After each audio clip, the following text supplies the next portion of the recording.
Good afternoon, everyone. As in the previous video, we have discussed about how to show proportionality. How to show proportionality.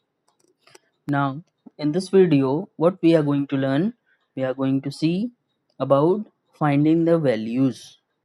How to find the values or how to find the proportion.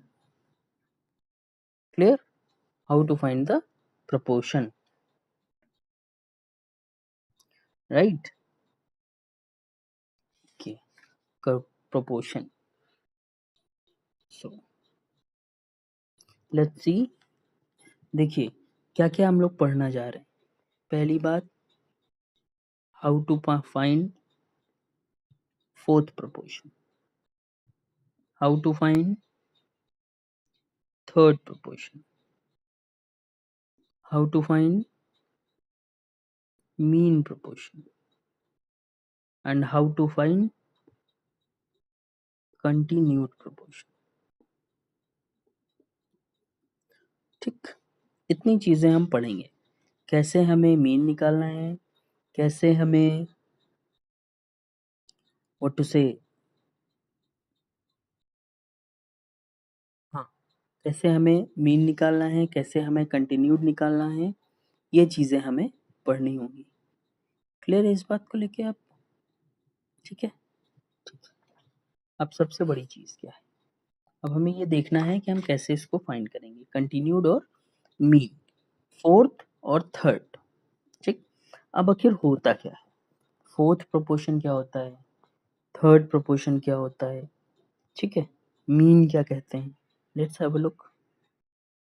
For example हमारे पास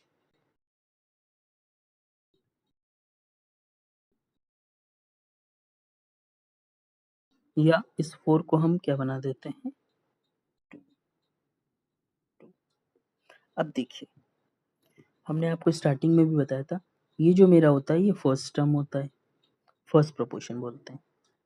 इसको हम second proportion बोलते हैं, इसको हम third proportion बोलते हैं, इसको हम फोर्थ प्रोपोर्शन बोलते हैं.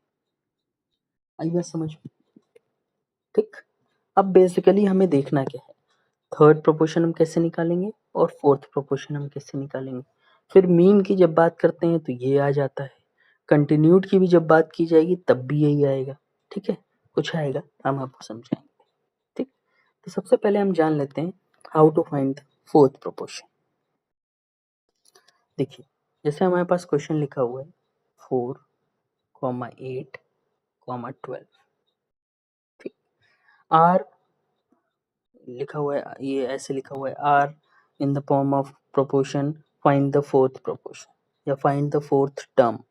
तो हम क्या करेंगे भाई, पहला 4 हो गया, फिर 8 हो गया, फिर 12 हो गया. भाई ये 3 तो हो गए.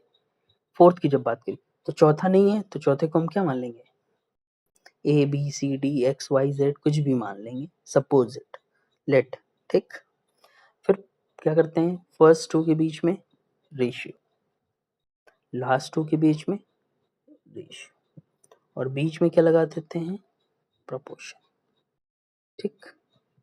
अब हम कैसे सॉल्व करेंगे, वही काम, 4/8 प्रोपोर्शन का मतलब होता है इक्वल्स टू 12/x. ठीक. नाउ अब ऐसा क्वेश्चन आ गया तो अब हमने अलजेब्रा वगैरह सॉल्व किया है, अब क्या करेंगे, क्रॉस मल्टीप्लाई. क्रॉस मल्टीप्लाई में हमेशा डिनोमिनेटर जो है वो न्यूमरेटर के पास मल्टीप्लाई होता है, हमेशा हमेशा. ठीक. ये हम आपको समझाने के लिए एरो बना रहे हैं, आपको एरो नहीं बनाना है. तो x जो है वो उससे मल्टीप्लाई होगा. तो भाई 4 यहाँ लिखा हुआ है ना, तो 4 के साथ x भाग जाएगा, और 8 यहाँ लिखा हुआ है तो 8 किसके साथ जाएगा, 12 जहाँ है. ऐसे ही करना है, सीक्वेंस नहीं चेंज करना है. ठीक है. अब बात करते हैं इसकी. अब हमें x फाइंड करना है तो x यहीं रहेगा, 4 यहाँ किस में है, मल्टीप्लाई में है, और जब दूसरी तरफ जाता है तो क्या हो जाता है, डिवाइड में. तो भाई ये तो मल्टीप्लाई में ऑलरेडी लिखा हुआ है, इसको भेज दिया मैंने डिवाइड में. इतनी बात समझ में आई।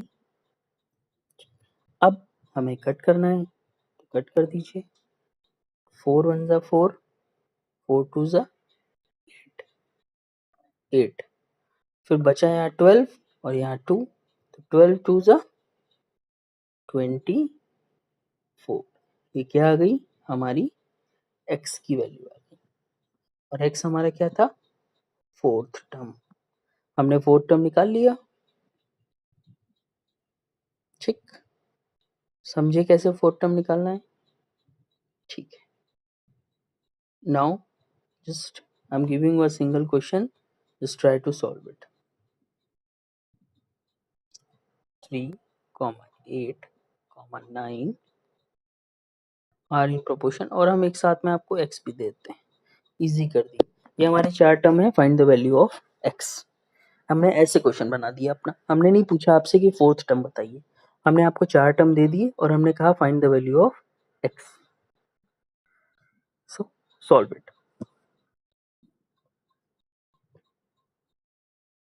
I hope you all have done it. So now just see, check your answer whether you have done right or there is some mistake or correction needed. See, सबसे पहले हमें काम क्या करना है भाई, आंखें बंद करके हमें सबसे पहले क्या लगा देना है, रेशियो और प्रोपोर्शन। हो गया। दूसरा काम मुझे क्या करना है, इसको हमें फ्रैक्शन में लाना है। फ्रैक्शन कर लिया, कर लिया। नेक्स्ट समझाने के लिए बता रहा हूँ, डिनोमिनेटर्स को भाई, अब ऐसा किस क्वेश्चन आ गया बीच में इक्वल्स टू है, तो करना क्या होगा, क्रॉस मल्टीप्लाई। उस कंसेप्ट को क्या बोलते हैं, क्रॉस मल्टीप्लाई। क्रॉस मल्टीप्लाई, तो ये x भाग जाएगा किसके पास, 3 के पास, और 8 कहाँ चला जाएगा, 9 के पास। ठीक है, समझ गए? ऐसा मत करना कि 9 को यहाँ ले आना, नहीं, 8 उधर जाएगा। तो अब ऑब्वियस सी बात है, यहाँ पहले से क्या लिखा हुआ है, 3, और x भी आ जाएगा तो इसके साथ मल्टीप्लाई हो जाएगा। ठीक है, 8 यहाँ है, जब उधर जाएगा तो किसके साथ मल्टीप्लाई हो जाएगा, ऑब्वियस सी बात है 9 के साथ। 9 के साथ मल्टीप्लाई हो जाएगा, और जब 9 के साथ मल्टीप्लाई हो जाएगा तो आपको अच्छे से पता है कि आपका यहाँ पे x रह गया, और 9 मल्टीप्लाइड बाय 8 अपॉन 3, क्योंकि 3 नीचे चला आया, 3 3 जा 9, तो 8 मल्टीप्लाइड बाय 3 कितना हो जाएगा, 24। x value is 24।